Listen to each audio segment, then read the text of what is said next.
the reading comprehension part of the CSAT.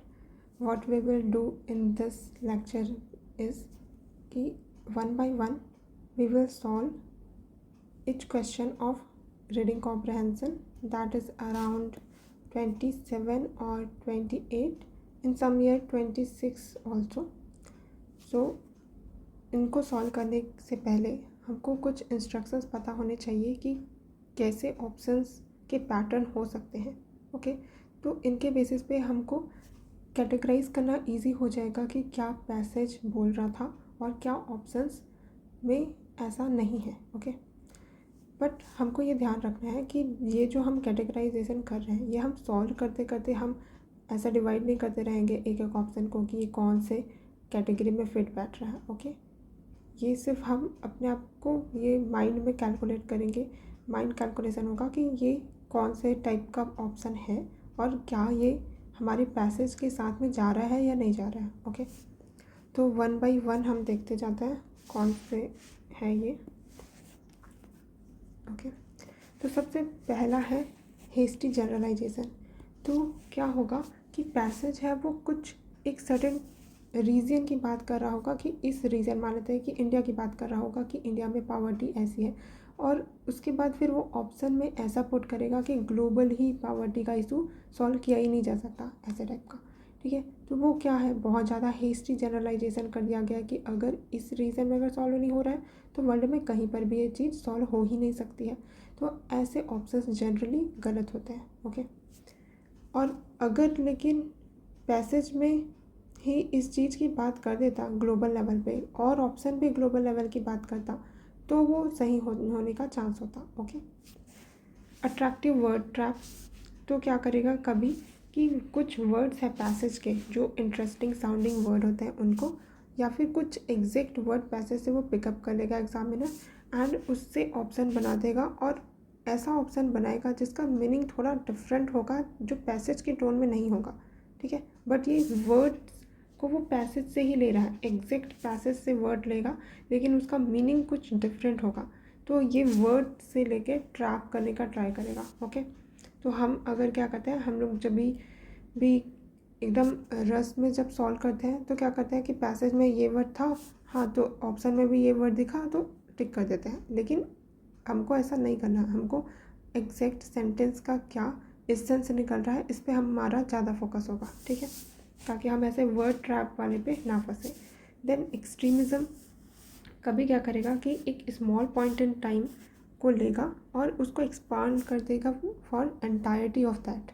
तो अगर passage में कुछ एक सर्टेन टाइम पीरियड की बात बता रहा था कि हाँ इस टाइम पीरियड पे ऐसा होता था, लेकिन ऑप्शंस हैं होंगे वो क्या हो जाएंगे पूरे इंटायरली ऐसे बोलने लग जाएगा कि हमेशा से ही ऐसा होता था, या फिर देखेंगे अब पैसेज से ज़्यादा क्लियर होगा, अभी बस थोड़ा सा बेसिक सा बता रही हूँ मैं.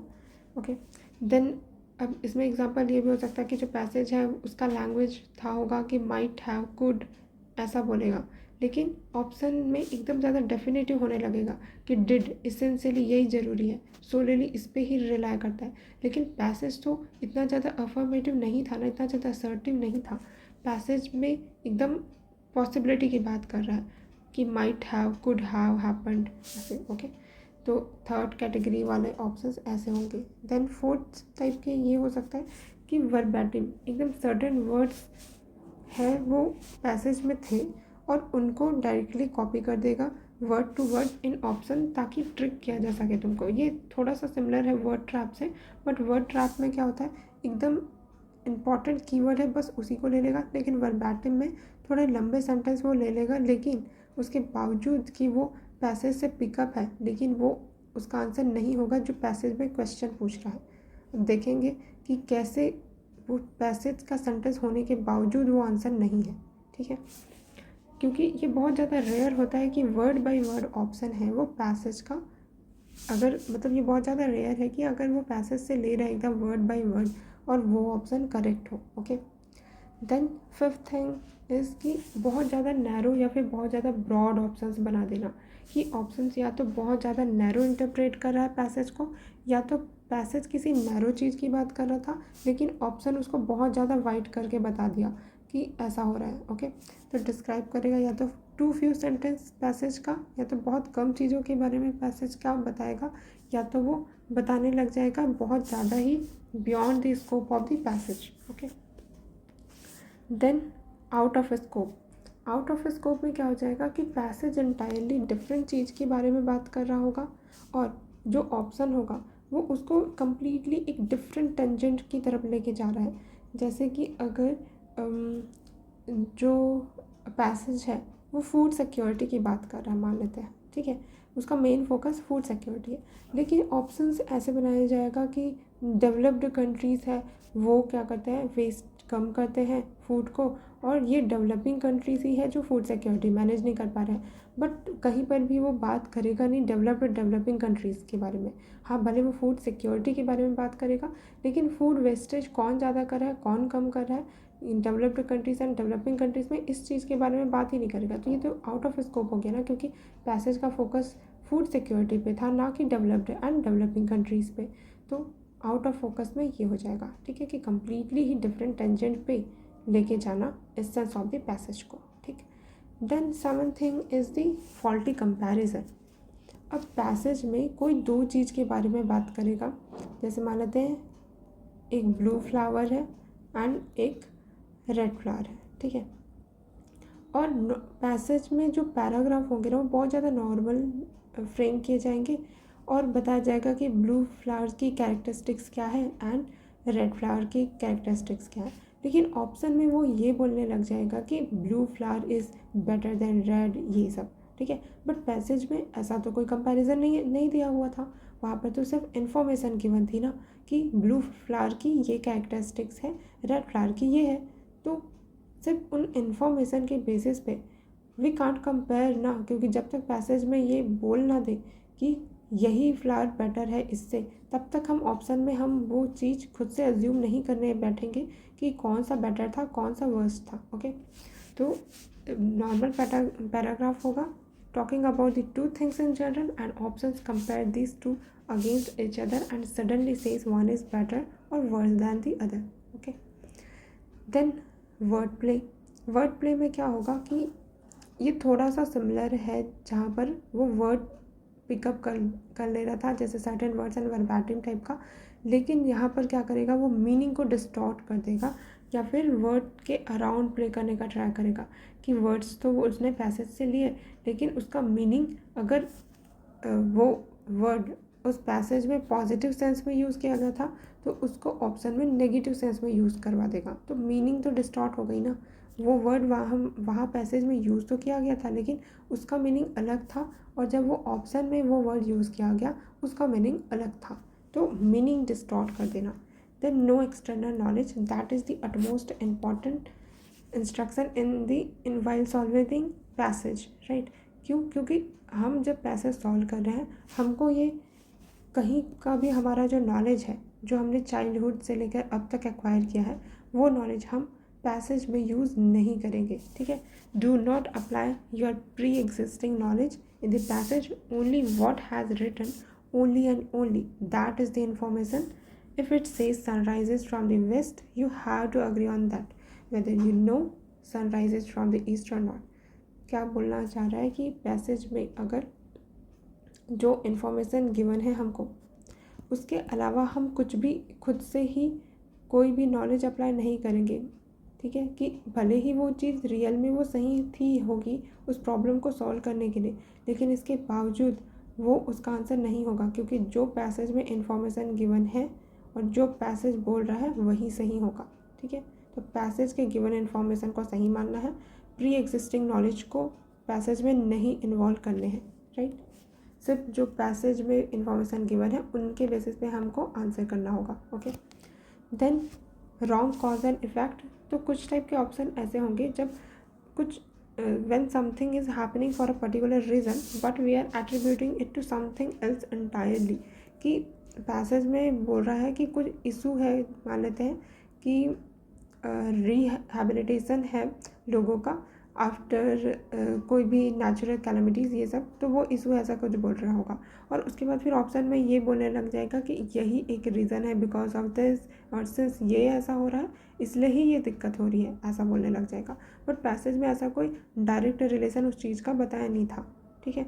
बट ऑप्शन में वो एट्रीब्यूट करेगा कि यही एक सिंगल फैक्टर है जिसके कारण ये इफ़ेक्ट हमको देखने को मिल रहा है। तो ऐसा कॉज एंड इफ़ेक्ट वो भी रॉन्गली इंटरप्रेटेड, जो कि पैसेज में ऐसा कोई डायरेक्ट ये कॉज का ये इफ़ेक्ट हो रहा है ये ऐसा नहीं बताएगा, लेकिन ऑप्शन में ये बोलने लग जाएगा कि यही ये जो इफ़ेक्ट हमको देखने को मिल रहा है इसके पीछे का कॉज ये है। Okay, then 11th is the tone of the passage.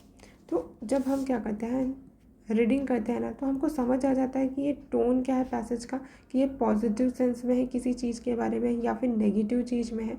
तो टोन ऑफ द पैसेज अगर जैसे ही समझ आ गया ना, तो थोड़ा ऊपर में लिख देना, कुछ कुछ स्क्रिबल कर देना, ताकि that will help in while solving the passage, क्योंकि ऑप्शंस इससे हम एलिमिनेट कर पाएंगे। क्योंकि अगर मिसमैच टोन है पैसेज एंड ऑप्शंस का, कि अगर किसी चीज़ के बारे में मैं थोड़ा पॉजिटिवली बता रही हूँ, पैसेज में इंटरलिंकिंग ऑफ द रिवर के बारे में थोड़ा पॉजिटिव बता रहा है कि कैसे this can help the people at large, but options है वो एकदम नेगेटिव सेंस में जा रहा है। तो ये तो उसका क्रक्स या फिर इम्प्लीकेशन या फिर जो भी क्वेश्चन पूछ रहा है वो तो नहीं हो सकता ना, क्योंकि अगर पैसेज इनके पॉजिटिव्स के बारे में बहुत ज़्यादा एग्जैजरेट कर रहा है या फिर चलो नॉर्मल पॉजिटिव चीज़ भी बात कर रहा है, तो ऑप्शन उसके नेगेटिव कैसे सही हो सकते हैं, नहीं हो सकते ना। इसलिए पैसेज के जो टोन में होना चाहिए ऑप्शन, वो उसके सही होने की प्रोबेबिलिटी और ज़्यादा बढ़ जाती है, right. Then check both the side of the option. अब क्या होता है कभी कभी कि कुछ ऑप्शन सही तो बनाए जाते हैं, लेकिन only half of the portion of the option is right और अनदर पार्ट ऑप्शन है वो रॉन्ग होता है। तो जो भी सेंटेंस बनाया गया है किसी भी ऑप्शन में, उसके दोनों पार्ट को बहुत सही से अच्छे से पढ़ना है कि क्या दोनों सही है या नहीं। ओके, कुछ पार्ट गलत भी हो सकते हैं, ठीक है। देन क्वांटिटी वर्सेस क्वालिटी का डिबेट। तो इसमें क्या होगा कि पैसेज है वो किसी क्वांटिटेटिव इशू के बारे में बात कर रहा होगा, कि मान लेते हैं कि पॉपुलेशन ग्रोथ बहुत ज़्यादा हो रहा है, तो मतलब पॉपुलेशन का नंबर इंक्रीज़ हो रहा है तो इसको कम करने की ज़रूरत है, ऐसा कुछ बोलेगा। और उसके बाद फिर वो ऑप्शन में ये बोलने लग जाएगा कि जो क्वालिटी है लोगों की, डेमोग्राफिक डिविडेंड है, उसके लिए हमको स्किल इम्पार्ट करने की ज़रूरत है। But issue is not the quality ना, क्वांटिटी इज़ द इशू। तो अगर पॉपुलेशन कम करना है तो उनके नंबर्स को हमको हिट करना होगा, राइट। तो ऐसा कुछ पैसेज होगा जिसमें क्वांटिटी एंड क्वालिटी, मतलब इसमें कुछ हो सकता है कि अगर पैसेज क्वालिटी की बात कर रहा है तो ऑप्शन क्वांटिटी की बात करेगा, या फिर पैसेज क्वांटिटी की बात कर रहा है और जो ऑप्शन है वो क्वालिटी की बात कर रहा होगा, ठीक है। तो मिसमैच हो रहा होगा पैसेज एंड ऑप्शन में, right. Then in option change the quality quantity into other, right. Then read every word with immense attention. हर एक वर्ड को बहुत अटेंशन के साथ पढ़ना है और हम मार्क करते करते पढ़ेंगे, right. Then 14th last but not the least, जहाँ पर हम बुद्धा का मध्यम मार्ग and Aristotelian golden mean follow करते हुए जो ऑप्शन बहुत ज़्यादा एक्सट्रीम पे चला जाएगा उनको अवॉइड करेंगे। कि अगर कोई इशू के बारे में बात कर रहा है, ठीक है, पैसेज में, और ऑप्शन में ये बोलने लग जाएगा कि that issue can not B solve all together, ये सॉल्व ही नहीं की जा सकती ये प्रॉब्लम, तो ऐसे ऑप्शंस कभी भी सही नहीं होंगे। ये बहुत ज़्यादा एक्सट्रीम है कि ये प्रॉब्लम कभी सॉल्व ही नहीं हो सकती है, राइट। तो हम बुद्धा का मध्यम मार्ग फॉलो करते हुए एक्सट्रीमिटी है उनको अवॉइड करते हुए ऑप्शंस मार्क करेंगे, ठीक है। तो having said that all this instructions, now we will quickly move towards the comprehension part. तो पैटर्न क्या होगा हमारे सॉल्व करने का, 1 by 1 हम पैसेज सॉल्व करते जाएंगे। इसमें अराउंड 27 पैसेजेस होंगे, एक ही पार्ट में सॉल्व करेंगे, ठीक है। और मैं कैसे सॉल्व कर रही हूँ रीड करते हुए और कौन से कीवर्ड्स मैं हाईलाइट कर रही हूँ उस पर थोड़ा फोकस करना, क्योंकि सबको अगर हाईलाइट करने बैठेंगे तो फिर सेकेंड टाइम जब हम ऑप्शंस मार्क करते टाइम अगर वापस देखेंगे तो that will become very cumbersome to find out which sentence was important at the time of the reading, right. तो हमको क्या करना है कि इम्पॉर्टेंट कीवर्ड्स, अब कौन कौन से वर्ड्स ज़्यादा इम्पॉर्टेंट है हमारे लिए, जहाँ पर वो एकदम ज़्यादा डेफिनेटिव हो रहा होगा कि that must be, okay, that should be, and जहाँ पे बहुत ज़्यादा वो मतलब कि लाइटली ले रहा होगा, ओके, जैसे कि पॉसिबिलिटी की बात कर रहा होगा, perhaps, could have, might have happen, that may be the possibility, तो ऐसे वाले को, ओके। और जहाँ पर वो कुछ डायरेक्ट रिलेशन बोल रहा होगा कि इसके कारण ही ये हुआ, ठीक है। तो अगर पैसेज ही ये बोल रहा है कि ये कॉज है, यही इफेक्ट है, तो हु वी आर टू जज, राइट। तो पैसेज में ऑलरेडी जो चीज़ बोल रही है तो ऑप्शन में भी वो चीज़ सही होगी, ठीक है। तो सबसे पहले हम पैसेज स्टार्ट करने से पहले यहाँ पर भी जो डायरेक्शन है ये हम पढ़ लेते हैं। नॉर्मली हम एग्ज़ाम हॉल में तो ये नहीं पढ़ते हैं, लेकिन क्योंकि हम अभी एग्ज़ाम हॉल में नहीं है, we have the liberty of time, right. तो रीड करते हैं, right. Directions for the following 3 items, read the following 2 passages and answer the items that follow the passage, ठीक है। आंसर करना आइटम्स को जो फॉलो कर रहा है पैसेज को। Your answers to these items should be based on the passage only. हमको यहीं पर ही बोल दिया कि तुम्हारा जो आंसर होगा ना आइटम का जो भी दिया हुआ है वो बेस्ड होना चाहिए सिर्फ पैसेज पे। तो your pre existing knowledge should not intervene in while solving the passage, ठीक है। So starting with the very first passage, इसमें क्या बोल रहा है, लेट्स मार्क इट, ओके। इसको ना साथ में ऐसा मार्क करते हैं ताकि ऑप्शंस पे मार्क करने में भी इजी हो, ओके, राइट। तो the main threat to maintaining progress in human development comes from the increasingly evident unsustainability of production and consumption patterns, okay। तो अच्छा, थोड़ा इंस्ट्रक्शंस रीड करते हुए पैसेज ये मैं बता देती हूँ कि सबसे पहले क्या करना है, 1 लाइन एट अ टाइम पढ़ना है। हो सकता है कि मिड बिटवीन में हमको रुक के, मतलब कंप्लीट सेंटेंस बहुत लंबा हो जाए तो बीच में ही हम पॉज करके वापस से देखेंगे कि क्या हमने समझा। सेकंड हम क्या करेंगे, अभी तो मैं ऐसे लाउड बोल रही हूँ but initially you have also to do that the same, ठीक है, ताकि तुम भी ऐसे थोड़ा लाउड बोल के पढ़ना एंड उसके बाद फिर उसका मीनिंग अपनी मदर टंग में खुद को एक्सप्लेन करना कि what you have understood from that sentence, okay. Then fourth thing कि जो कीवर्ड उसमें से इम्पॉर्टेंट मिले उसको वहीं पे ही मार्क कर देना, राइट। जो भी मैंने बताए थे कि कौन से कीवर्ड हमको मार्क करने हैं, ठीक है। एंड फिफ्थ, जब पूरा पैसेज पढ़ लिया तो फिर क्विकली एक बार समराइज़ कर लेना माइंड में कि अगर मुझे इस पैसेज को टाइटल देना होता या फिर मेन फोकस पैसेज का किस पे है, ठीक। तो that instructions, that steps will follow, ठीक। अब पढ़ते हैं। The main threat to maintaining progress in human development, okay. Main threat क्या है बता रहा है, मेंटेन करने में human progress in human development comes from the increasingly evident unsustainability of the production and consumption pattern। तो प्रोडक्शन एंड कंजम्पशन पैटर्न जो कि अनसस्टेनेबल है, ये क्या कर रहा है, मेन इसके लिए मतलब increasingly evident unsustainability of production and consumption pattern, okay. तो मेन थ्रेट है मेंटेन करने में प्रोग्रेस एंड डेवलपमेंट। तो प्रोग्रेस एंड डेवलप करने के लिए जो थ्रेट है वो कहाँ से आ रहा है, unsustainability of production and consumption pattern. हमारा जो प्रोड्यूस करने का और जो कंज्यूम करने का पैटर्न है वो मेन थ्रेट है जिसके कारण हम प्रोग्रेस नहीं कर पा रहे हैं ह्यूमन डेवलपमेंट में, ठीक। Current production models rely heavily on the fossil fuels. जो करंट प्रोडक्शन मॉडल है वो बहुत ज़्यादा रिलाई हैविली, ठीक है, पहले ही हमको बोल दिया है, बहुत ज़्यादा हैविली रिलाई करता है फॉसिल फ्यूल्स पे। We now know that this is unsustainable. हमको ये बात पता है कि फॉसिल फ्यूल पे रिलाई करना heavily that is unsustainable because ये रिसोर्सेज आर फाइनाइट। क्यों अनसस्टेनेबल है फॉसिल फ्यूल के ऊपर रिलाई करना, क्योंकि रिसोर्सेज है वो फाइनाइट है, ठीक है, बहुत सीमित है जो रिसोर्सेज है वो, ठीक है, बिकॉज रिसोर्सेज आर फाइनाइट। फिर the close link between the economic growth and green house gas emissions need to be served for human development to become truly sustainable. और जो क्लोज लिंक है between economic growth and green house gas, economic growth and green house gas के बीच में जो close link है, green house gas emissions के बीच में जो लिंक है वो उसको सर्व करने की ज़रूरत है for human development to become truly sustainable. तब जाके वो ट्रूली सस्टेनेबल हो पाएगा जब क्या हो जाएगा, जो क्लोज लिंक होगा economic growth and green house gas के इमिशन के बीच में। ठीक है,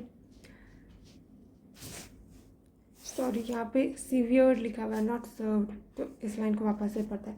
the close link between the economic growth and green house gas emissions need to be severed for human development to become truly sustainable. तो जो close link है economic growth and जो ग्रीन हाउस गैस इमिशन के बीच में, उसको सीवियर्ड करने की ज़रूरत है। सीवियर्ड मतलब कि क्या, टू कट ऑफ, इनके बीच जो लिंक है ना, हम ग्रोथ तभी कर पाएंगे जब ग्रीन हाउस गैस इमिशंस है वो कम हो। ठीक है, वरना तो नहीं हो पाएगा अगर हमको ह्यूमन डेवलपमेंट करना है तो। ठीक है, तो इनके बीच का जो क्लोज लिंक है इनको कट ऑफ करने की ज़रूरत है, ये बोल रहा है, तब जाके हम ट्रूली सस्टेनेबल हो सकते हैं for human development to become truly sustainable, right. Then some developed countries have begun to alleviate. अब यहाँ पे बोला सम डेवलप्ड कंट्रीज, ठीक है, नॉट ऑल। ठीक है, ये बात ध्यान देना कि इसने सम यूज़ किया है, नॉट ऑल। ठीक है, some developed countries have begun to alleviate the worst effects by expanding recycling and investing in the public transport। तो कुछ डेवलप्ड कंट्रीज़ हैं उन्होंने तो शुरू भी कर दिया एलिविएट करना मतलब कम करना। जो वर्स्ट इफेक्ट है उसको कैसे कम कर रहे हैं वो, इनका जो वर्स्ट इफेक्ट है ग्रीन हाउस गैसेस ये सब जो भी हो रहा है, अनसस्टेनेबिलिटी आ रही है, उसका कैसे कर रहे हैं वो, रिसाइकल कर रहे हैं, इन्वेस्ट कर रहे हैं पब्लिक ट्रांसपोर्ट में। ठीक है, and infrastructure. But most of developing countries, अब यहाँ पर भी मोस्ट ऑफ बोला, ऑल डेवलपिंग कंट्रीज़ यही कर रहे हैं नहीं बोला है। ठीक है, most developing countries are hampered by high costs and low availability. But क्या हो रहा है कि जो बहुत सारी डेवलपिंग कंट्रीज़ है वो हैम्पर्ड हो गए हैं बिकॉज ऑफ हाई कॉस्ट है एंड लो अवेलेबिलिटी। एक तो कॉस्ट बहुत ज़्यादा है और अवेलेबिलिटी नहीं है क्लीन एनर्जी सोर्सेज का। ठीक है, तो क्लीन एनर्जी सोर्सेज का कॉस्ट बहुत ज़्यादा है एंड लो अवेलेबिलिटी के कारण डेवलपिंग कंट्रीज़ है वो हैम्पर्ड हो गई है और वो सस्टेनेबिलिटी की तरफ नहीं जा पा रही है। Developed countries need to support developing countries, और यहाँ पे बोला कि जो डेवलप्ड कंट्रीज़ है उनको सपोर्ट करना चाहिए डेवलपिंग कंट्रीज़ को उनके ट्रांजिशन में टू सस्टेनेबल ह्यूमन डेवलपमेंट, ताकि सस्टेनेबल ह्यूमन डेवलपमेंट की तरफ डेवलपिंग कंट्रीज़ जा सके। ठीक है, तो मेन पैसेज को पढ़ के हमको क्या समझ आया कि ह्यूमन डेवलपमेंट है उसके ऊपर ज़्यादा फोकस है। बोल रहा है कि जो ह्यूमन डेवलपमेंट है उसके ऊपर मेन थ्रेट क्या है कि वो बहुत ज़्यादा अनसस्टेनेबल हो गया है ह्यूमन डेवलपमेंट या ह्यूमन प्रोग्रेस। जो प्रोग्रेस हो रहा है ह्यूमन डेवलपमेंट में, क्यों अनसस्टेनेबल हो गया, क्योंकि प्रोडक्शन एंड कंजम्पशन पैटर्न हमारा ऐसा है जो कि अनसस्टेनेबिलिटी की तरफ लीड कर रहा है, और क्योंकि हमारा जो प्रोडक्शन मेथड है वो बहुत ज़्यादा फॉसिल फ्यूल के ऊपर रिलाई करते हैं, तो ये बहुत ज़्यादा अनसस्टेनेबल है। क्यों फ्यूल के ऊपर रिलाई करना, फॉसिल फ्यूल के ऊपर रिलाई करना अनसस्टेनेबल है, क्योंकि ये रिसोर्सेज फाइनाइट है। और अब क्या है, जो क्लोज लिंक है economic growth and green house gas के बीच, उसको हमको कट ऑफ करने की ज़रूरत है, तब जाके हम ट्रूली सस्टेनेबल हो पाएंगे। और कुछ डेवलप्ड कंट्रीज़ हैं उन्होंने तो शुरू भी कर दिया एलिविएट करना जो वर्स्ट इफेक्ट है अनसस्टेनेबिलिटी का। कैसे, क्योंकि वो रिसाइकलिंग एंड इन्वेस्ट कर रहे हैं पब्लिक ट्रांसपोर्ट में। बट ये सेम चीज़ जो मोस्ट ऑफ डेवलपिंग कंट्रीज़ है वो नहीं कर पा रही है, क्योंकि बहुत ज़्यादा high cost and low availability है क्लीन एनर्जी का, जिसके कारण जो डेवलपिंग कंट्रीज़ है वो हैम्पर्ड हो गई है। तो इस सिचुएशन में जो डेवलप्ड कंट्रीज़ हैं उनको सपोर्ट करने की ज़रूरत है डेवलपिंग कंट्रीज़ को उनके सस्टेनेबल ट्रांजिशन की तरफ ह्यूमन डेवलपमेंट की। ठीक है, अब ऑप्शंस पे पढ़ते हैं। फर्स्ट क्या बोल रहा है, unsustainability in production pattern is due to which of the following. Unsustainability क्यों है प्रोडक्शन में, प्रोडक्शन पैटर्न में is due to which of the following. Correct answer हमको चूज़ करना है। ओके, हैवी डिपेंडेंस है फॉसिल फ्यूल पे इसलिए अनसस्टेनेबिलिटी है। हाँ, बोला था पैसेज में कि अनसस्टेनेबिलिटी है because we heavily rely on the fossil fuel, तो ये तो सही होगा। Then second, limited availability of the resources, क्योंकि रिसोर्सेज आर फाइनाइट इसलिए अनसस्टेनेबल है, ये भी बोला हमको। एक्सपांसन ऑफ रिसाइकलिंग, अब ये चीज़ पैसेज में मेंशन तो की है, यही मैं बताना चाह रही थी कि ये चीज़ है पैसेज में कि रिसाइकलिंग कर रही है कौन, developing countries, sorry developed countries, यहाँ पे सम डेवलप्ड कंट्रीज है, वो बोला ना कि एक्सपांड कर रहा है रिसाइकलिंग, बट रिसाइकलिंग तो वो एलिवेट करने के लिए कर रही है ना अनसस्टेनेबिलिटी को। तो अगर वो रिसाइकलिंग कर रहे हैं तो वो सस्टेनेबल होने के लिए कर रहे हैं, तो that will not cause unsustainability. But question में हमको क्या पूछा कि अनसस्टेनेबिलिटी क्यों है, क्योंकि हम हैवीली रिलाई कर रहे हैं फॉसिल फ्यूल पे और लिमिटेड अवेलेबिलिटी है रिसोर्सेज के, इसलिए अनसस्टेनेबिलिटी है। रिसाइकलिंग करने से तो सस्टेनेबिलिटी बढ़ेगी ना, तो third will not be the answer. ठीक है, तो despite that thing was mentioned in the passage, but question जिसने जैसा पूछा गया है उसके अकॉर्डिंग तो ये आंसर नहीं है, तो 1 and 2 only will be the answer. ठीक है, तो इसलिए एसेंस समझना पैसेज का बहुत ज़्यादा इंपॉर्टेंट है। सिर्फ ऊपर ऊपर से पढ़ के मार्क करेंगे तो बहुत गलत हो जाएगा। ठीक है, देन सेकेंड क्वेश्चन क्या बोल रहा है, कंसिडर द फॉलोइंग स्टेटमेंट, तो which statement given above are correct, correct statement choose करना है। ठीक है, developed countries can support developing countries transition to sustainable human development by, तो डेवलप्ड कंट्रीज़ है वो डेवलपिंग कंट्रीज़ के ट्रांजिशन को कैसे सपोर्ट कर सकती है, उनके ह्यूमन डेवलपमेंट में कैसे सपोर्ट कर सकती है। पहला बोल रहा है making clean energy sources available at low cost, हाँ ये कर सकती है। क्यों, क्योंकि डेवलपिंग कंट्रीज़ 2 इशू फेस कर रहे थे, हैम्पर्ड हो रहा था उनका सस्टेनेबिलिटी की तरफ जो जर्नी था वो कैसे, एक तो हाई कॉस्ट था और अवेलेबिलिटी नहीं है, तो अगर कॉस्ट कम कर देते हैं, अवेलेबल एट लो कॉस्ट है, तो ये इशू तो सॉल्व हो जाएगा। हाँ, तो फर्स्ट तो होना चाहिए आंसर में। अब ऑप्शन देखते हैं, जैसे ही एक ऑप्शन पढ़ा हमने, क्योंकि 3 ऑप्शन है यहाँ पे, हम बाकी ऑप्शंस देखते जाते हैं कि कितने ऑप्शंस एलिमिनेट हो रहे हैं, क्योंकि फर्स्ट के बारे में वी आर वेरी श्योर, ठीक है, कि फर्स्ट तो सही होगा ही होगा, तो second can not be the answer. ठीक है, सेकेंड एंड थर्ड वाला ऑप्शन नहीं होगा क्योंकि यहाँ पर, और बाकी 3 ऑप्शन में तो 1 है। अब सेकेंड पढ़ते हैं, providing loans for improving their public transport at nominal interest rate, तो नॉमिनल इंटरेस्ट रेट में प्रोवाइड करेंगे तो अगेन कॉस्ट वाला इशू सॉल्व होगा, तो जो सेकेंड वाला ऑप्शन है वो भी होना चाहिए। Then third, encouraging them to change their production and consumption pattern, उनको इनकरेज करना कि वो प्रोडक्शन एंड कंजम्पशन पैटर्न ही चेंज कर दे, बट ये चीज़ तो डेवलप्ड कंट्रीज़ खुद नहीं कर रहे थे, कि अगर यही सॉल्यूशन होता तो डेवलप्ड कंट्रीज़ खुद भी यही करते ना, production and consumption pattern change करते हैं सस्टेनेबिलिटी से ठीक करने के लिए, लेकिन उन्होंने तो रिसाइकलिंग एंड इन्वेस्ट किया पब्लिक ट्रांसपोर्ट में, तो वो सॉल्यूशन डेवलपिंग कंट्रीज़ के लिए कैसे हो सकता है, नहीं होगा ना। तो first and second will be the correct answer, third will not be the correct answer. Okay, और पैसेज में कहीं पर भी ऐसा कोई सॉल्यूशन नहीं दिया कि सस्टेनेबिलिटी से हम क्या कैसे कर सकते हैं डील, कि जब हम कि मतलब पैसेज में ये भी नहीं बोला ना कि प्रोडक्शन जो अनसस्टेनेबिलिटी है वो हम तभी दूर कर पाएंगे जब प्रोडक्शन एंड कंजम्पशन पैटर्न है उसको चेंज कर दे। तो पैसेज जब ये सॉल्यूशन नहीं दिया तो हम ऐसा खुद से कोई सॉल्यूशन को अज्यूम नहीं करेंगे कि that will be correct, right. Then next passage में मूव करते हैं। Okay,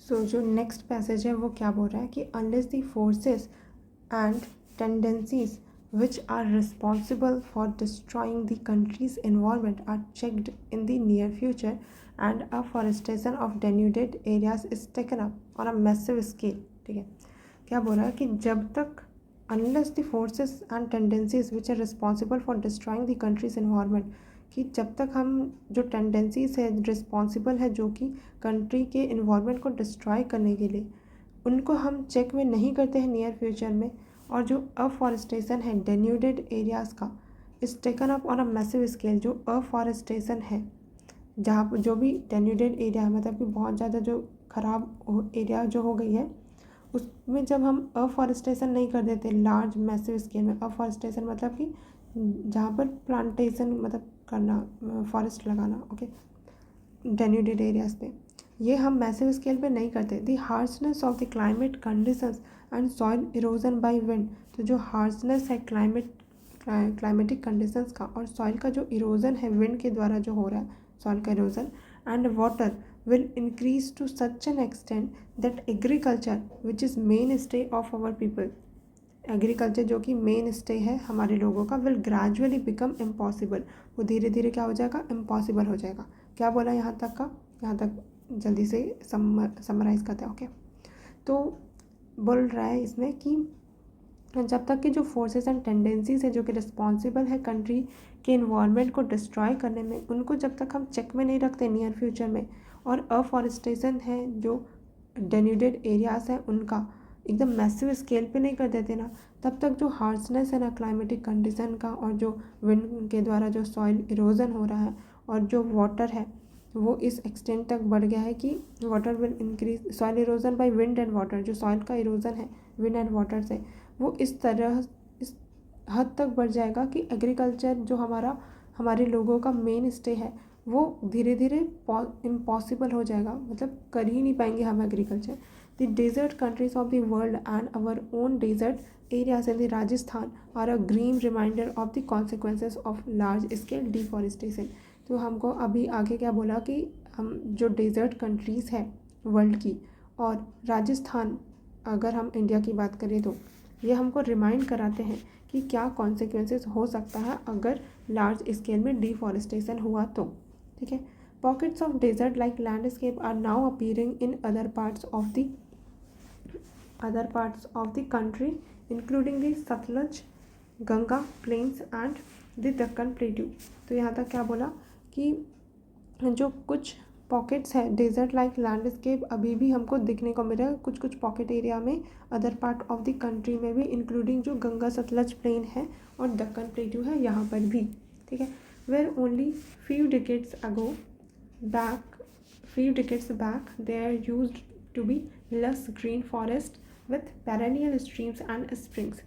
There is only brown earth bare of vegetation without any water in the streams and springs except in the rainy season. तो अब कुछ decade पहले क्या होता था इन रीजन पे, जो Sutlej Ganga plains and Deccan plateau था, यहाँ पर एकदम लस ग्रीन फॉरेस्ट हुआ करते थे, और यहाँ पे पेरेनियल स्ट्रीम्स होती थी, मतलब पेरेनियल स्ट्रीम्स मतलब जो साल भर जिनमें पानी होता। ठीक है, एंड स्प्रिंग्स हुआ करते थे। अब यहाँ पे सिर्फ ब्राउन अर्थ बचा है जो कि बहुत कम वेजिटेशन को लिया हुआ है, और जहाँ पर जो स्ट्रीम्स हैं उनमें वाटर ही नहीं है, और जो स्प्रिंग्स है वो सिर्फ रेनी सीजन में ही हमको देखने को मिल रहा है। ठीक है, तो अब पूरे पैसेज को पढ़ के हमको क्या समझ आ रहा है कि डिफॉरेस्टेशन की बात बता रहा है कि डिफॉरेस्टेशन से क्या हो सकता है, क्या हो रहा है, और पहले डिफॉरेस्टेशन से पहले क्या कंडीशन थी, ये कुछ बता रहा है। ठीक है, अब देखते हैं क्वेश्चन क्या बोल रहा है हमको। According to the passage given above, deforestation and denudation will ultimately lead to which of the following. क्या बोल रहा है कि डिफॉरेस्टेशन एंड डेन्यूडेशन से अल्टीमेटली क्या होगा। ओके, करेक्ट आंसर हमको बताना है कि अल्टीमेटली क्या लीड करेगा deforestation and denudation. Depletion of the soil resources, हाँ ये तो बोला ना कि वाटर एंड सॉइल है वो इरोड कर रहे हैं सॉइल को, वाटर एंड सॉइल बोलती हूँ, वाटर एंड विंड है वो सॉइल रिसोर्सेज है इसको इरोड कर रहे हैं। Then shortage of land for common man के लिए लैंड की शॉर्टेज, पूरे पैसेज में कहीं पर भी ये नहीं बोला हमको कि कॉमन मैन के पास लैंड की कमी है एग्रीकल्चर करने के लिए, ऐसा तो कुछ पैसेज में बोला ही नहीं, तो आउट ऑफ द स्कोप है ये पैसेज का। पैसेज में कहीं पर भी कॉमन मैन की बात ही नहीं की गई। Common man is not the concern of this passage. ठीक, सेकंड नहीं होगा। अब जैसे हमको ये बहुत ज़्यादा श्योरिटी है कि सेकंड तो नहीं होगा, ऑप्शंस देखो आ गया आंसर, थर्ड पढ़ने की ज़रूरत भी नहीं है, बट फिर भी हम पढ़ लेते हैं। Lack of water for cultivation के लिए पानी की कमी हो जाएगी। हाँ, इसीलिए तो बोल रहा था कि एग्रीकल्चर क्या हो जाएगा, इम्पॉसिबल हो जाएगा। ठीक है, और एग्रीकल्चर जो कि मेन स्टे है हमारे लोगों का, वो करना इम्पॉसिबल हो जाएगा। ठीक है, तो 1 and 3 will be the answer. ठीक है, तो इसमें तो एक ही क्वेश्चन है। ठीक है, आगे देखते हैं। नेक्स्ट पैसेज क्या बोल रहा है। In simple matters like the shoe making, simple जो मैटर्स होते हैं जैसे शूज़ बनाना, we think only a specially trained person will serve our purpose. तो जब हमको शू बनवाना होता है तो हम ये सोचते हैं कि जो स्पेशली ट्रेंड पर्सन है ना वो हमारे पर्पस को सर्व करेगा। But in politics we presume that everyone who knows how to get votes knows how to administer a state. But जब हम बात करते हैं पॉलिटिक्स की, तो क्या होता है, हम ये चीज़ प्रिज्यूम कर लेते हैं कि हर कोई जिसको वोट लेना वोट पाना पता है कि कैसे वोट पाया जाता है, उसको ये भी पता है कि कैसे स्टेट को एडमिनिस्टर कर सकते हैं। ये हम क्या कहते हैं, प्रिज्यूम कर लेते हैं, ठीक है। When we are ill we call for train physician, जब हम बीमार होते हैं तब तो हम ट्रेन फिजिशियन को ढूंढते हैं या फिर ट्रेन फिजिशियन को बुलाते हैं। Whose degree is a guarantee of specific preparation, और जिसकी वो जो ट्रेन फिजिशियन है उसकी जो डिग्री है वो इस बात की गारंटी देता है कि उसने एक स्पेसिफिक प्रिपरेशन की है एंड टेक्निकल कॉम्पिटेंस है उस पर्सन के पास। We do not ask for the handsomest physician, तो उस टाइम पे तो हम ये नहीं बोलते हैं कि नहीं हमको सबसे हैंडसम फिजिशियन चाहिए और the most eloquent one, right. Well then when the whole state is ill, और अगर जब पूरा स्टेट ही इल हो, मतलब स्टेट बीमार हो, should we not look for service and guidance of the wisest and the best, तो क्या हमें तब ये चीज़ नहीं देखनी चाहिए कि कौन सबसे वाइजेस्ट है एंड बेस्ट है, उसका गाइडेंस, ताकि स्टेट है उसकी इलनेस दूर हो सके, है ना। तो पैसेज का क्रक्स क्या लग रहा है हमको कि वो बार बार पॉलिटिक्स की तरफ आ रहा है और वो बता रहा है कि बाकी चीज़ों में हम ट्रेन लोगों को देख रहे हैं, अच्छे एकदम बेस्ट लोगों को ढूंढ रहे हैं जब हम इल होते हैं, ट्रेन फिजिशियन की बात करते हैं जब हम इल हो रहे हैं। तो जब हम स्टेट की बात करते हैं, जब स्टेट इल है, तो क्या हमको वाइजेस्ट एंड बेस्ट के बारे में नहीं देखना चाहिए, ठीक है। देन क्वेश्चन क्या बोल रहा है, एक ही क्वेश्चन है क्या, हाँ ठीक है। Which one of the following statement best reflects the message of the author, कौन सा स्टेटमेंट बेस्ट रिफ्लेक्ट कर रहा है ऑथर का मैसेज ऑफ द पैसेज, ठीक है। पहला, we assume that in a democracy any politician is qualified to administer a state, हम ये मान लेते हैं डेमोक्रेसी में कि कोई भी पॉलिटिशियन है वो क्वालिफाइड है एडमिनिस्टर करने में स्टेट को। अब ये एक बार को हमको सही लग सकता है कि जहाँ पर वो बोल भी रहा था कि एवरीवन जिसको वोट लेना आता है वो एडमिनिस्टर कर सकता है स्टेट को, ठीक है। बट वो क्वालिफाइड है एडमिनिस्टर करने के लिए स्टेट, और साथ ही साथ यहाँ पर डेमोक्रेसी, कहीं पर भी पैसेज में डेमोक्रेसी इस कीवर्ड का यूज़ नहीं किया गया, राइट। क्योंकि डेमोक्रेसी पॉलिटिक्स में तो कहीं पर भी पॉलिटिक्स हो सकता है ना, सिर्फ एक सर्टेन काइंड ऑफ पॉलिटिक्स की बात तो नहीं किया था पैसेज ने, ठीक है। वो इन जनरल पॉलिटिक्स की बात कर रहा था, ठीक है। बट यहाँ पर ऑप्शन में बहुत ज़्यादा स्पेसिफिक हो गए, क्योंकि पॉलिटी तो अब कई टाइप की हो सकती है ना, ऑटोक्रेसी ये सब कई टाइप की हो सकती है, लेकिन यहाँ पर क्यों डेमोक्रेसी, तो that is not correct, right. अभी बाकी ऑप्शन भी देखेंगे। Politicians should be selected from those trend in administration, but passage में ये तो नहीं बोला कि पॉलिटिशियंस हैं उनको सेलेक्ट करना चाहिए हमको जो एडमिनिस्ट्रेशन में ट्रेंड हो। हमको ये बोला कि स्टेट अगर इल है तो हमको क्या करना होगा कि देखना चाहिए कि जो सर्विस एंड गाइडेंस लेना चाहिए वाइजेस्ट एंड द बेस्ट। यहाँ पर अगर पैसेज में यही बोल देता कि जो ट्रेंड है एडमिनिस्ट्रेशन में उनको लाना चाहिए स्टेट को की इलनेस को दूर करने के लिए, तब ठीक होता, ठीक है। बट यहाँ पर पैसेज में खुद से ये बोलने लग गया कि पॉलिटिशियंस हैं उनको सेलेक्ट करना चाहिए एडमिनिस्ट्रेशन में ट्रेंड लोगों को, तो ये भी नहीं हो सकता आंसर, क्योंकि पैसेज में डायरेक्टली हमको वाइजेस्ट एंड बेस्ट बोला, ठीक। देन थर्ड क्या, we need to devise a method of barring incompetence from the public office. हाँ, इनकॉम्पिटेंस के बारे में तो हमको समझ आ रहा है कि कैसे जो स्टेट है वो अच्छा परफॉर्म नहीं कर रही है, कॉम्पिटेंट नहीं है, उसको हेल्प की ज़रूरत है, इल है स्टेट, तो कॉम्पिटेंस के बारे में तो बात चल रही है। बट अभी भी हम एकदम श्योर नहीं है, अभी आगे का ऑप्शन देख लेते हैं, ठीक है। हमको बस बेटर ऑप्शन चूज़ करना है, ठीक है। As voters select their administrators, the eligibility of the politicians to administer a state can not be questioned. क्यों नहीं क्वेश्चन कर सकते भाई, कि अगर वोटर ने एडमिनिस्ट्रेटर को चूज़ कर लिया है तो एलिजिबिलिटी पॉलिटिशियन की एडमिनिस्टर करने की वो क्वेश्चन ही नहीं कर सकते, नहीं, एक्सट्रीमिटी को अवॉइड करना है, राइट। तो यही सी बेटर हमको ऑप्शन लग रहा है as compare to other options, ठीक है। देन नेक्स्ट पैसेज क्या बोल रहा है, the poverty line is quite unsatisfactorily when it comes to grasping the extent of the poverty in India, जो पावर्टी लाइन है वो अनसेटिस्फैक्ट्री है।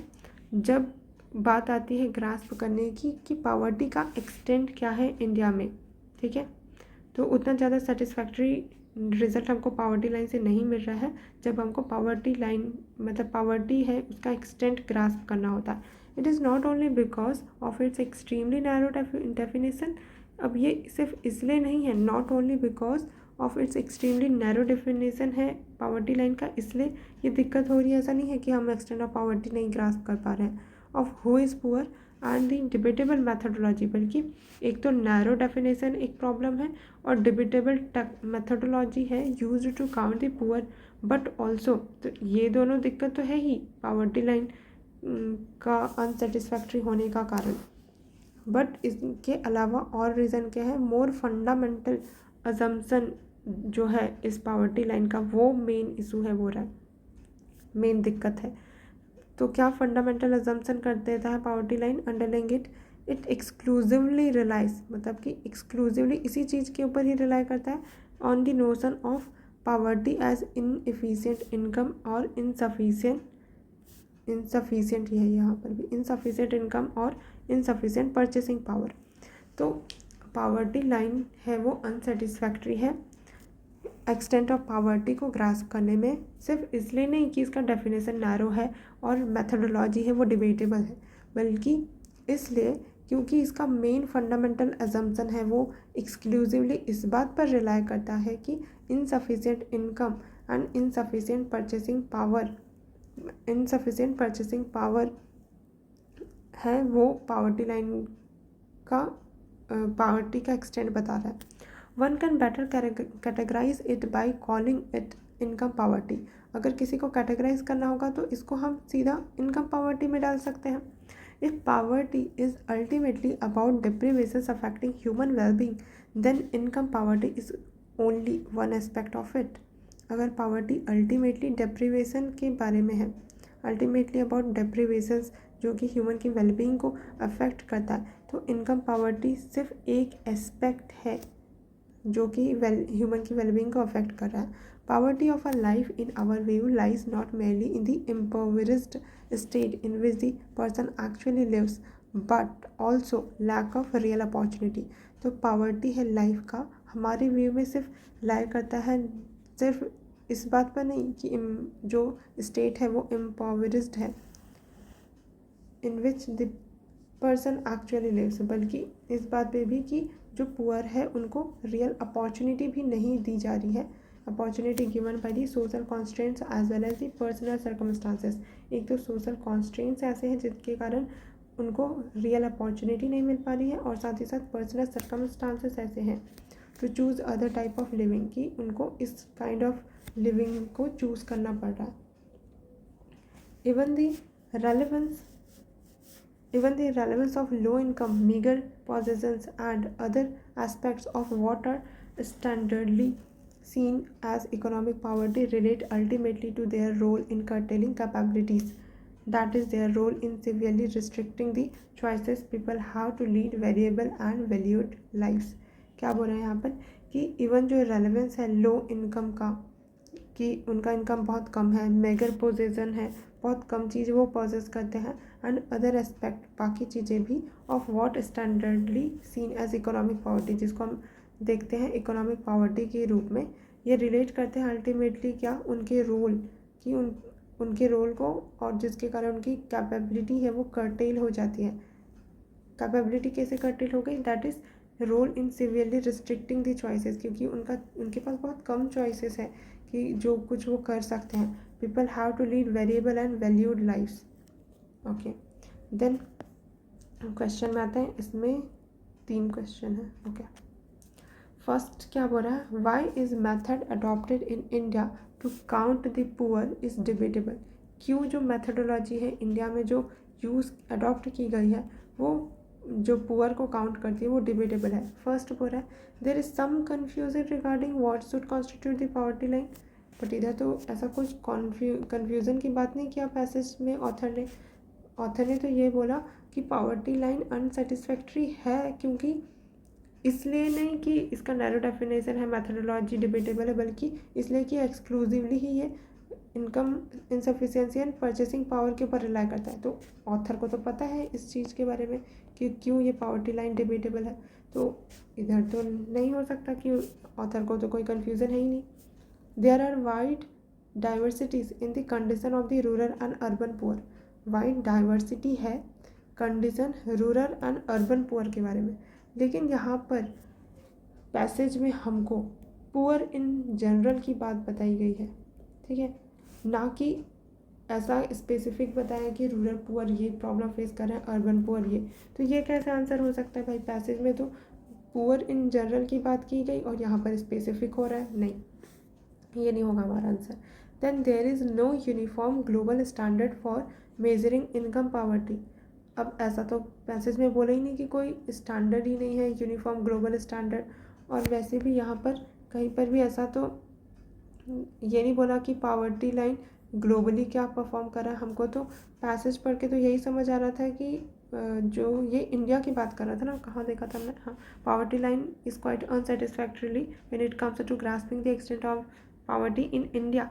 तो पैसेज तो इंडिया के बारे में है, और फिर ये कैसे ग्लोबली बोल सकता है कि ग्लोबली कोई यूनिफॉर्म स्टैंडर्ड ही नहीं है, नो यूनिफॉर्म ग्लोबल स्टैंडर्ड, ये भी नहीं हो सकता। देन फोर्थ ये बोल रहा है कि it is based on the proposition of poverty as meagre income as buying capacity. हाँ, ये बोला, ये चीज़ हमको पैसेज में भी समझ में आई थी कि क्या बोला था कि पुअर को काउंट करने का मेथड डिबेटेबल इसलिए है क्योंकि ये बेस्ड है ऑन द प्रपोजिशन कि poverty meagre income and buying capacity है। और यही चीज़ तो हमको बोला था कि यही चीज़ तो दिक्कत कर दिया है कि जो एक्सटेंट है पॉवर्टी का वो इसलिए डिबेटेबल नहीं है कि वो narrow definition and methodology debatable है, बल्कि इसलिए है कि ये एक्सक्लूसिवली ही इस बात पर रिलाई करता है कि insufficient income and insufficient purchasing power. अब यहाँ पे एक चीज़ नोटिस करना, जब एग्जामिनर को लिखना था आंसर को पैसेज से ही कि एक्सक्लूसिवली इसी बात पे रिलाई कर रहा है, तो उसने क्या बोला कि that is based on the meagre income. Insufficient की जगह उसने क्या लिखा, मीगर। तो सेम ही मतलब है इनसफिशिएंट का मीगर का, ठीक है, कि ये सफिशिएंट इनकम नहीं होना और मीगर इनकम मतलब क्या, कम इनकम होना, एंड परचेसिंग पावर का लेस होना मतलब इनसफिशिएंट परचेसिंग पावर, ठीक है। तो ऐसे वो रीफ्रेज करता है सेम मीनिंग में ही, और वो एग्जैक्ट पिकअप नहीं किया डिस्पाइट कि वो आंसर था, ठीक है। अब बाकी में देखो, बाकी में क्या कर दिया, कुछ खुद से ही वर्ड इंट्रोड्यूस कर दिए, खुद से ही टर्म्स इंट्रोड्यूस कर दिए हैं। और अगर passage was talking about India तो option was talking about the at the global level, right. Then ये वाला था कि जहाँ पर पैसेज तो डेफिनेटिवली यही बता रहा था कि ये दिक्कत है, लेकिन ऑप्शन क्या बोला कि नहीं कन्फ्यूज़न है, तो टोनालिटी चेंज है, ठीक। तो ऐसे हम धीरे धीरे ऑप्शन को क्या करने लगेंगे, समझने लगेंगे कि ये कैसे टाइप से फ्रेम किए गए हैं। नेक्स्ट क्वेश्चन क्या बोल रहा है, why is income poverty only one measure of counting the poor.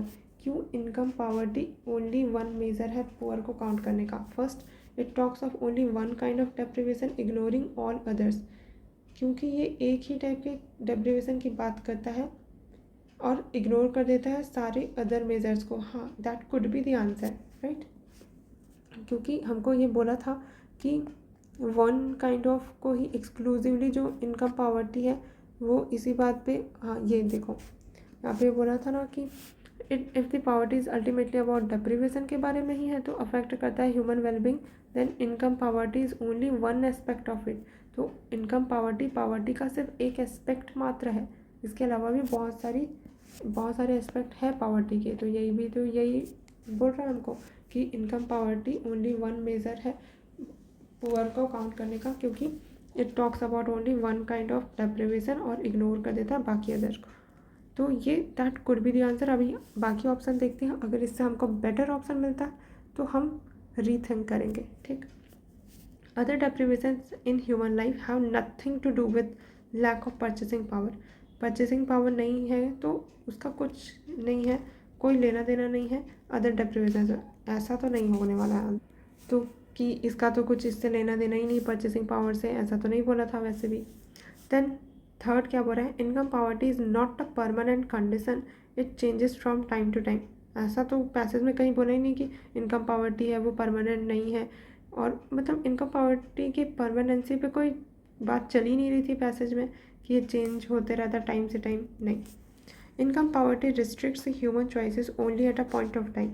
एक पॉइंट ऑफ टाइम में ही बस इनकम पावर्टी रिस्ट्रिक्ट करता है ह्यूमन चॉइसेस को, बाकी टाइम नहीं करता। अच्छा, ये लॉजिकल लग रहा है कि हमारे लॉजिक से भी क्या ऐसा लग रहा है क्या कि इनकम पावर्टी है वो ह्यूमन चॉइसेस को एक पॉइंट ऑफ टाइम पे रिस्ट्रिक्ट करती है, दूसरे पॉइंट ऑफ टाइम पे नहीं करेगी। मतलब अगर आपके पास इनकम है तो आप एक पॉइंट ऑफ टाइम पे ही, मतलब अगर आपके पास इनकम कम है तो आप सिर्फ एक पॉइंट ऑफ टाइम में अफेक्ट होगे, बाकी टाइम में अफेक्ट नहीं होगे, ऐसा होगा क्या?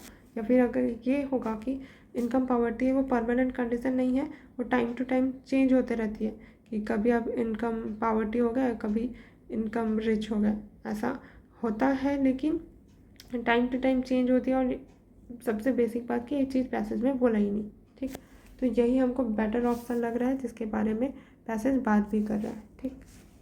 नेक्स्ट क्वेश्चन क्या बोल रहा है, what does the author mean by poverty of a life. Poverty of a life, author का क्या मतलब है पावर्टी ऑफ अ लाइफ से? All deprivations in the human life which stem not only from lack of income but lack of real opportunities.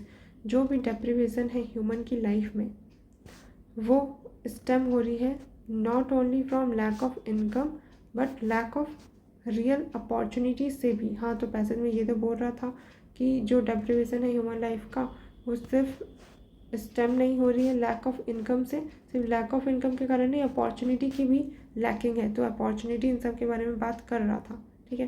तो that could be the answer. अगर मैं इसे दिखाऊं तो यहाँ पर बोल रहा था कि जैसे लैक ऑफ इनकम ही नहीं बल्कि ये, but also in the lack of real opportunity की भी कमी है, not merely in the impoverished state in which person is. तो इनकम ही नहीं बस रियल अपॉर्चुनिटी भी लैक कर रही है, okay. Then impoverished state of poor people in rural and urban areas. Impoverished state है पुअर पीपल का in rural and urban areas, ये पावर्टी ऑफ लाइफ है। तो poor people, एम्पावरिस्ट state of poor people in rural and urban areas, but पूरे passage में हमको कहीं पर भी रूरल एंड अर्बन एरिया के बारे में कोई ऐसा क्लासिफिकेशन नहीं मिला कि रूरल एरियाज इनके बारे में बात कर रहा है या अर्बन पुअर के बारे में बात कर रहा है। तो ऐसा कोई जब कैटेगराइजेशन पैसेज में ही नहीं किया तो that can not be the answer. तो ये वाला है वर्ड ट्रैप, जहाँ पे स्टेट के लिए पैसेज में एम्पावरिस्ट यूज़ कर दिया था, तो सेम चीज़ वो यहाँ पर भी यूज़ कर लिया, लेकिन ये जस्ट अ ट्रैप था, ठीक है। क्योंकि आगे वो उसने एक और फ्रेज बोल सकते हैं इंट्रोड्यूस किया, मतलब न्यू टर्म इंट्रोड्यूस किया और बताने की ट्राई की है, बट ये तो नहीं था, passage was not talking about this. Then C missed opportunities in diverse personal circumstances. Opportunities miss हो गई डाइवर्स पर्सनल सर्कमस्टांसेस, ये तो आउट ऑफ स्कोप है, पैसेज ऐसा कुछ बात ही नहीं कर रहा है। Then D material as well as non material deprivation in human life which restrict human choices permanently ही रिस्ट्रिक्ट कर देता है ह्यूमन चॉइसेस को, नहीं। मैंने बताया था कि एक्सट्रीमिज़म वाले स्टेटमेंट्स सही नहीं होते हैं, ठीक है। और ये तो बहुत ज़्यादा एक्सट्रीम है कि ह्यूमन चॉइसेस परमानेंटली ही रिस्ट्रिक्ट हो जाती है। तो हमारा better option and the best option यही ही है कि सारे ऑल डेप्रिवेशंस हैं ह्यूमन लाइफ के वो स्टेम होते हैं not only from the lack of income बल्कि रियल अपॉर्चुनिटीज़ लैक करते हैं, उधर से भी डेप्रिवेशन स्टेम होते हैं ह्यूमन लाइफ में, ठीक है। अब यहाँ पे ये मत सोचना कि यहाँ पे ऑल लिखा है, ऑल लिखा है लेकिन यहाँ पे क्या बोला है कि सारे, जैसे ऑल डेप्रिवेशन है वो सिर्फ इनकम से ही ओरिजिनेट हो रहा है, ऐसा नहीं है, बल्कि real opportunities, lack of real opportunities है उससे भी ओरिजिनेट हो रहा है, ये बोल रहा है, ठीक है। और सेम चीज़ पैसेज में भी बोली कि डेप्रिवेशन है जो इंडिया में हम पावर्टी लाइन देखते हैं वो सिर्फ इनकम के बेसिस पे देख लेते हैं, बल्कि हमको ये भी देखना चाहिए कि रियल अपॉर्चुनिटीज़ मिस्ड हो रही है वो, ठीक है। बाकी यहाँ पर से नेक्स्ट पार्ट में करते हैं।